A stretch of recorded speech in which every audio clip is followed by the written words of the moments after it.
Hi everyone and welcome back to the renovations. At the moment, today I've got two helpers. Jess has got a day off. She's always helping. Mandy's doing the camera work as usual. And Luke has a day off at the moment, don't you, Luke? 2 days. 2 days off from school. Yeah, Yesterday and today. So they've got a curriculum and Luke's been good little boy and decided to help. So he's going to be measuring the PowerPoints today. Well, you've done that already, haven't you? Yeah, so he's done that, which is 300 mil from the floor. So he's marked the little lines and he'll just be helping us run cable. So Jess and I today are going to do all the lights. Let's talk about this room. So the room is up. The boys did a wonderful job in finishing up the truss, which is up the top. That holds basically ceiling on and the roof and brings the frame all together for structure. So I'll kind of give you a little bit of a tour. This is actually the lounge room. Now, this will be a window here. The only reason there's nothing at the bottom is so we can walk in and out with these, not kind of going between the studs. Same on that side, that's going to be a window as well. And that's the front of the house. That's the back of the house, which is the arcade room. So yes, this will be the lounge room. The lounge part will be here, which is known as the lounge part. So sofa, whatever you want to call it, be kind of going in an L shape, and the TV will be on the back of the dining room fireplace. So that's it. It's a fairly big lounge room. It's a fair size, good enough for us, that's for sure. And I'll get you to come in, Mandy. And this here is the cinema room, which will be double doors. So opening in and that'll open around. And it is massive, even though it doesn't look it, because it's got all this crap in here. Well, it's not crap, it's just structuring the frame. No, that wouldn't be right. That's not the right terminology. Just bracing the frame. Until the roof's on, that's when it brings it all together, ties it in. It has got bracing on the roof, so it is very solid, but just has to be on there as precaution. And this is the cinema room. It is massive in here. So it's going to be 2 rows of seats, 6 and 6. So 2 rows. In the other cinema, it was 4, 4 and 4. So it's the same number, it's just 2 rows. There will be a window here. Say the top row finishes there, the top of the seats. There'll be a window there, so you can kind of look out, but obviously it'll be closed off. It's going to have soundproof plaster and all that wonderful stuff. The guy's actually doing this room for me does Hoyt's Cinemas. That is no joke. He's a good friend of mine, Dim and Adrian, they're both good friends, but Dim's been doing a lot of work at Hoyt's, doing their cinemas. So that's it. There is another window out there. So if you want to come in the cinema room or the theatre room, sit down and just maybe watch something casual. Could be sports. That's kind of a casual thing to watch. It's not like a grand movie. So you could just be sitting in the front or the back, and you maybe want the window open so you can look outside from time to time. So it is necessary to have a window in a cinema room, even though people think, oh, that interferes with sound. I personally don't think it's that bad. That's it. We are possibly a week from having this plastered, and then things will happen. So let's go over and have a look at the arcade room.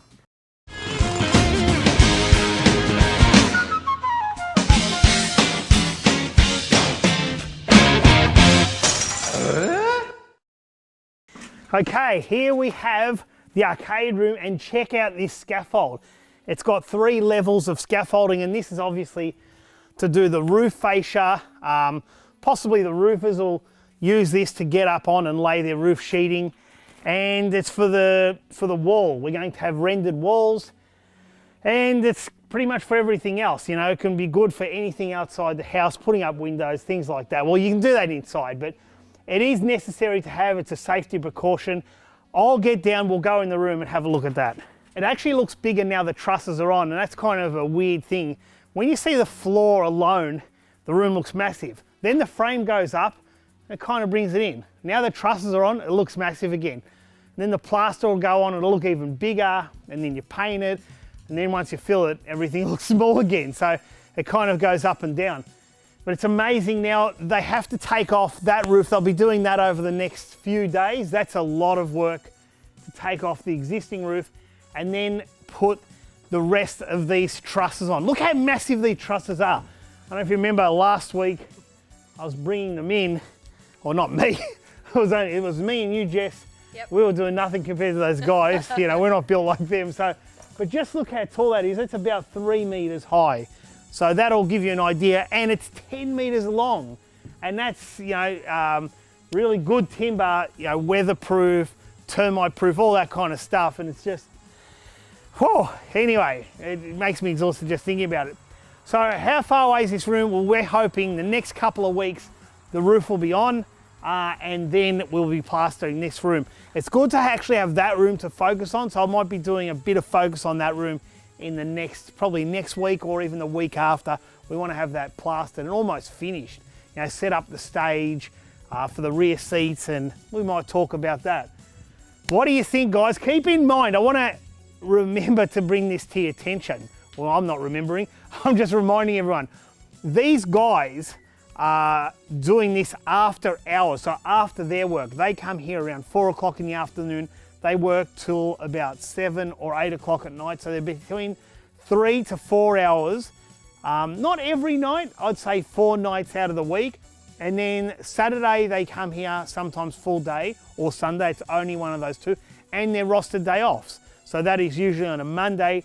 They'll get about 3 guys here on a Monday. So this is not a full-time, you know, project.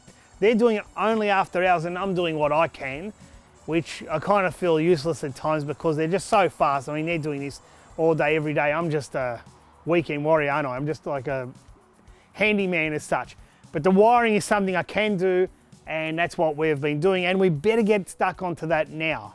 All right, so what I'm doing now, I'm actually about to run feed. It's known as feed, which means you're grabbing it from the source, and the source is in there, there's power in there. I want to bring it through the bricks up the top there because there will be roof lining on here. Run it down here, and that'll be our first point of power point. Now, first of all, we've got to drill out the holes. That's the fun bit. You've got to watch yourself when drilling. Sometimes it'll catch and really hurts your arm, especially these type. They really rip your arm off.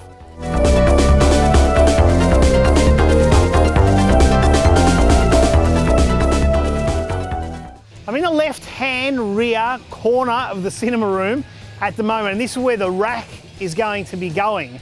It'll be encased in a small cavity, just so it's not a bit of an eyesore. This is where all the equipment is. So we have a lot of wires, HDMI, what is it, 2, 4, I think we've got 11 speaker wires, all sorts of things will be going up this wall. There's no point putting heaps of holes here for the wires to go down. So what we do is we take out this noggin, we flip it on the side so we can still get our wires down, yet still have the right amount of bracing for the wall. Very important to remove your noggin and to put it on its side.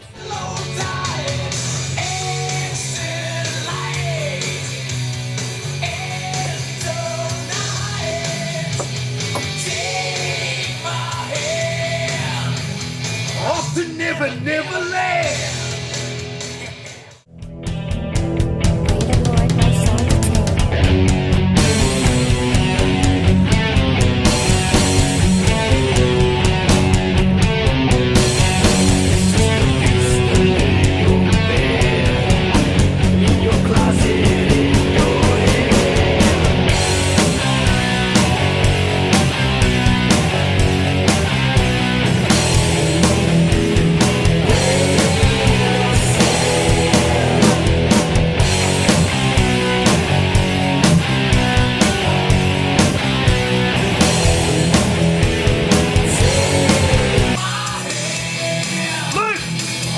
Never, never land!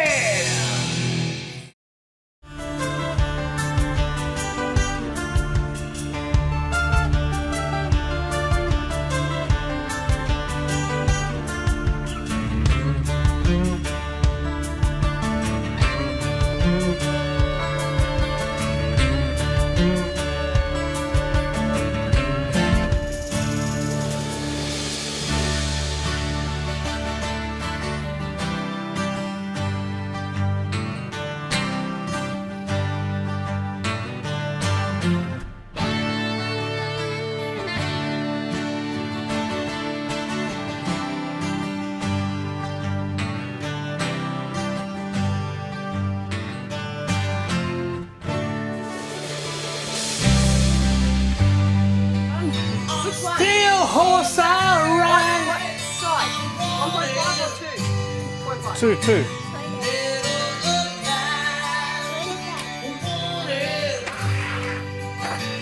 Dead or alive. Look, go to toilet straight back.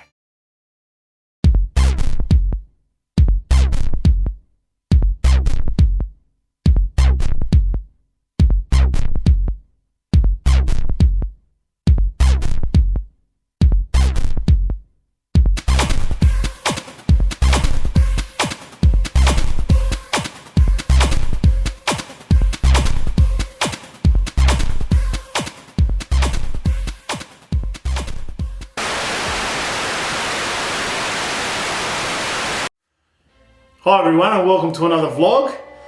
On this vlog we're greeted with Rob from Rob RGB. It's good to be here. Rob's come down this weekend and is giving me a hand putting a decal on Operation Wolf. How are you all going out there? Out of a Sega New City cabinet, it's a tri-sync pure flat Toshiba, and it's running 15k now with an older game, Black Tiger, as you can see, but it is that clear it's almost too good. And they had a very strong lineup last year, but this year much more sparse. Perhaps tapering off now the Wii U and going to build up the NX perhaps. I like the SNES. Say with the NES is still very good and probably a close second, but the SNES had a lot of RPG to it that the NES really didn't, so I think that might give it the edge. And it just had big support at the time, sold a lot of units, and good time to be into video games. And back in those teenage days, it was just the console that I liked the most, I guess.